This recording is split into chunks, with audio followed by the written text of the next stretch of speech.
On va maintenant laisser la parole à Hugo Blossier et Florence Saris pour présenter la candidature de Fabien Roussel. Oui, merci et bonsoir à tous à nouveau. On a entendu dans les interventions des uns, des unes et des autres qu'il y a énormément de besoins. Il y a des besoins d'emploi, il y a des besoins dans la santé, il y a des besoins à l'école, il y a des besoins pour se loger, il y a des besoins pour transformer la production vers des modes de production écologiques. Il y a des besoins immenses dans ce pays. Et la bonne nouvelle, c'est qu'il y a aussi des moyens immenses dans ce pays. Il n'y en a jamais eu autant. Aujourd'hui, il convient, et je pense que les camarades à côté ont bien décrit où étaient les moyens. Mais moi, j'ai pas envie de laisser tout le pouvoir, y compris le pouvoir politique, à mes adversaires. Donc, je mène aussi la bataille électorale parce que je pense que on peut y trouver un certain nombre de points d'appui très intéressants pour aller vers une transformation sociale et pouvoir répondre à tous les besoins qu'on a exprimés ici. D'abord, ça passera bien sûr par le travail. Nous, on est pour l'augmentation générale des salaires, avec un SMIC placé à 1 923 € brut. Je parle en brut parce que les cotisations, ça a été rappelé, c'est quelque chose de très important. L'augmentation des pensions, l'augmentation du point d'indice des fonctionnaires, la retraite à 60 ans pour toutes et tous et moins quand on a des métiers pénibles, la réduction du temps de travail à 32 heures pour aussi créer des emplois, pour partager mieux le travail. Et puis, bien sûr, tout cela, c'est beaucoup de recettes nouvelles par la cotisation pour la sécurité sociale et donc la protection sociale, qu'il convient de développer largement pour répondre aux besoins et qu'il convient de replacer entre les mains des premiers intéressés, c'est-à-dire les travailleurs, ceux qui produisent la richesse et qui cotisent en plus pour subvenir à leurs besoins.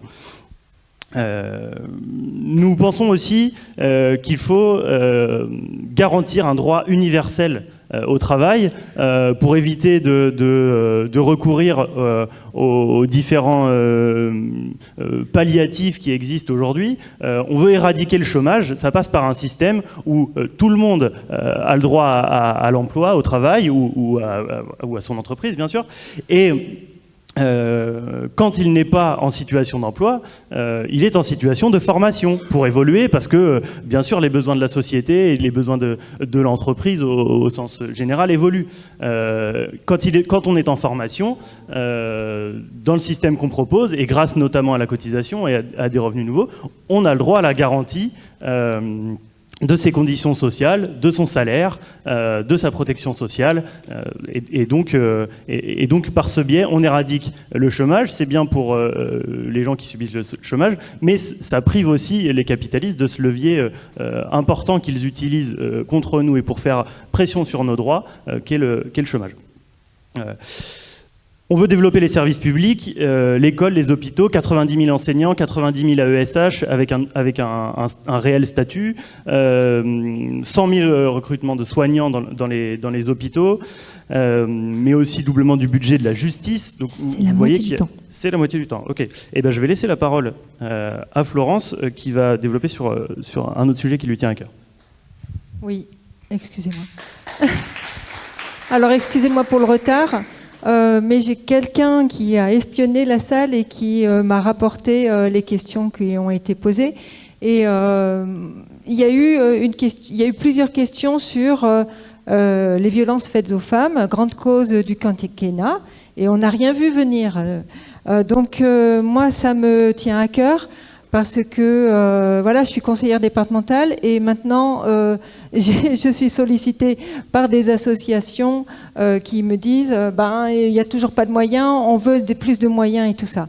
Donc dans le programme du Parti communiste qui a été fait avec des associations féministes et tout ça, on vous propose une révolution féministe.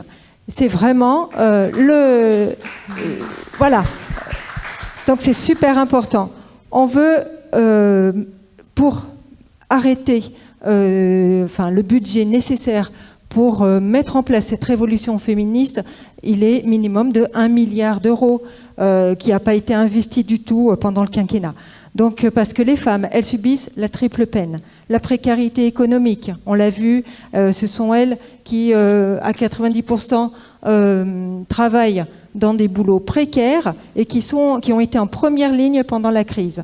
Elles subissent les violences sexistes et sexuelles et aussi elles sont en danger sanitaire.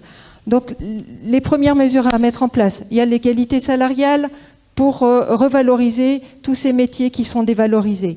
Il y a l'accès à une prise en charge immédiate pour les victimes et les co-victimes de violences conjugales, de violences sexistes et sexuelles.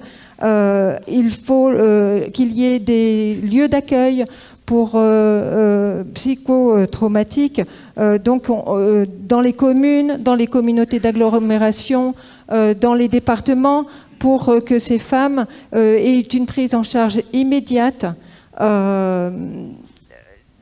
pour voilà, une aide médico-psychologique, un